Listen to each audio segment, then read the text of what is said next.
Welcome back to another episode of Jesus Said. If you watched last week's episode, you know that we're going over Matthew chapter 5 and that part of Matthew chapter 5 where Jesus is talking about different sayings that the Jews would be used to. He says, "You have heard that it was said," several times. And each time he says that, he follows that by a saying that's familiar to the Jews. Specifically speaking, many of them come from their commandments. But then he follows it by saying, "But I tell you." And Jesus goes on to show them a better way. He came not to destroy the old law that the Jews lived under, but he came to fulfill it and show us how we need to live life not by a set of rules, but a lifestyle. And all of these statements, "you have heard that it was said," have to do with relationships. And today we're going to talk about the most important relationship in most people's lives, and that is marriage. "You have heard that it was said, 'You shall not commit adultery.' But I say to you that everyone who looks at a woman with lustful intent has already committed adultery with her in his heart. If your right eye causes you to sin, tear it out and throw it away. For it is better that you lose one of your members than that your whole body be thrown into hell.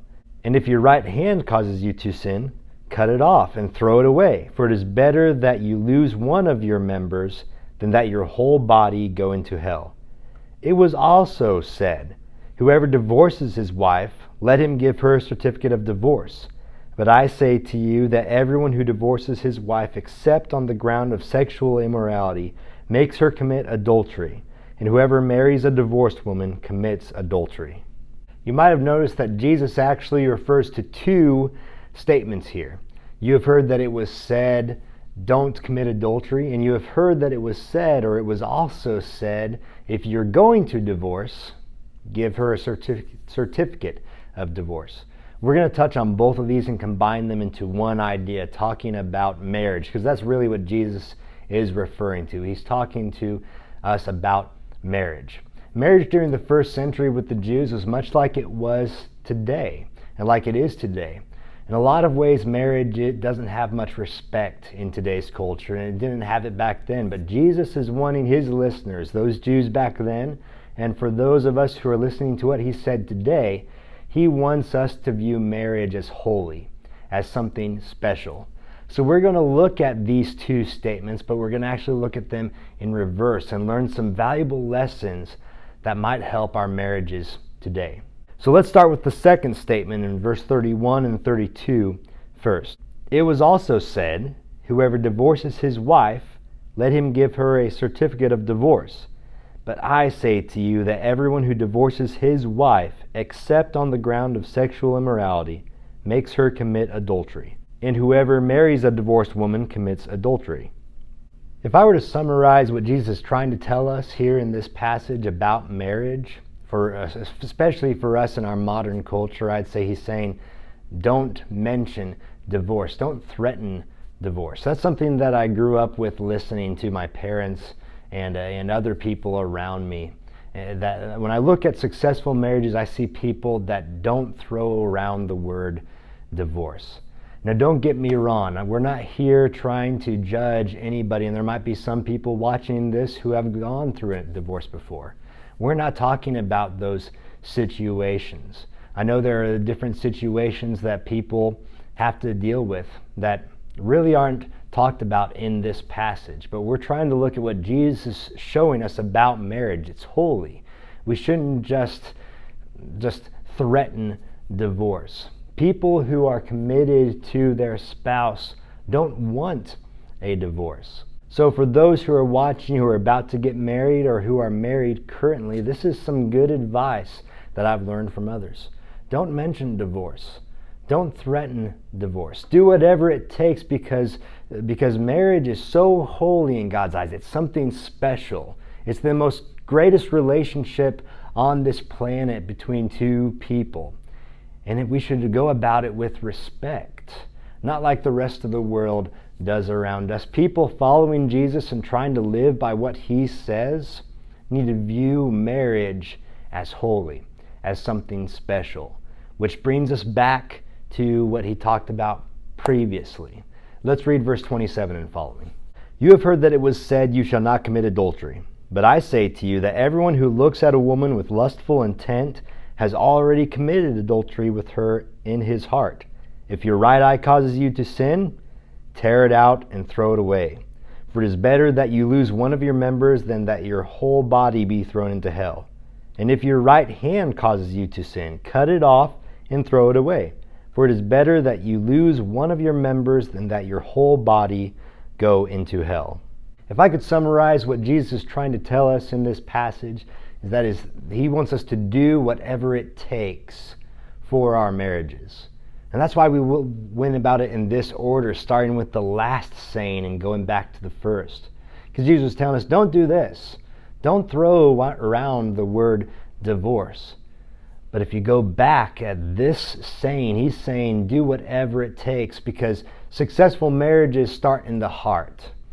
You know, there would be less divorces in America if people were truly committed. In fact, every single divorce, there was at least one person that wasn't committed to that marriage. There are many innocent victims, but in some situations, both of them were not committed to that marriage. A successful marriage starts in the heart, where you are truly committed and you're going to do whatever it takes. And commitment takes sacrifice. That's what Jesus is saying. Do whatever it takes. And there are some things that taint relationships. There are some things that harm marriages. And lust, looking at people with lustful intent, looking at pornography, for example, is something that can taint and destroy a marriage. And it happens in the heart. You may not be committing a sexually immoral deed against your spouse, but you are committing that deed in your heart, and you're tainting that relationship, and you're destroying that relationship. Jesus is saying, do whatever it takes. And he goes on to say, if your right eye causes you to stumble, tear it out. If your right hand causes you to stumble, cut it off. Is he literally telling us to do that? No, he's not saying literally pluck out our eyes and cut off our hands, but he's using that as a metaphor to say, do whatever it takes. Marriage takes work. It takes sacrifice, and there are going to be hard times that come in your marriage, and you're going to have to fight through it, and there are going to be temptations that try to bring you away from your spouse, but you need to fight through it. And going back to pornography, that's a huge trial and a huge struggle for Americans today, because it's right at our fingertips. Fight through it. Get help if that's something that you're struggling with, because that is going to ruin your marriage. Successful marriages start in the heart. And Jesus is saying, do whatever it takes to take care of that marriage, so that over time you won't go to that avenue of divorce. Do whatever it takes. Start with the heart and make sacrifices for your spouse, because marriage is holy. Marriage is the most special relationship humans can ever experience. All relationships are special in God's eyes. That's why he's already talked about that. We've seen previously that Jesus is saying, if your brother has a thing against you, go to him and take care of that. Even if your enemy, even if your adversary has a problem against you, go take care of that. And he's showing us relationships matter, but one of the greatest relationships is marriages. So we need to do whatever it takes and be committed to our spouse. And if you're about to go into a marriage, realize that you need to be committed to that spouse. And commitment means we're going to be committed with our eyes, with our hearts, with our intentions, and with our whole lives. Marriage. Jesus wants us to lift this relationship up as something special. Thank you for being with us today. Remember that Jesus wants us to be all about relationship building, and that includes our marriage. Marriage is a daily commitment. Come back next week as we listen to more of what Jesus said.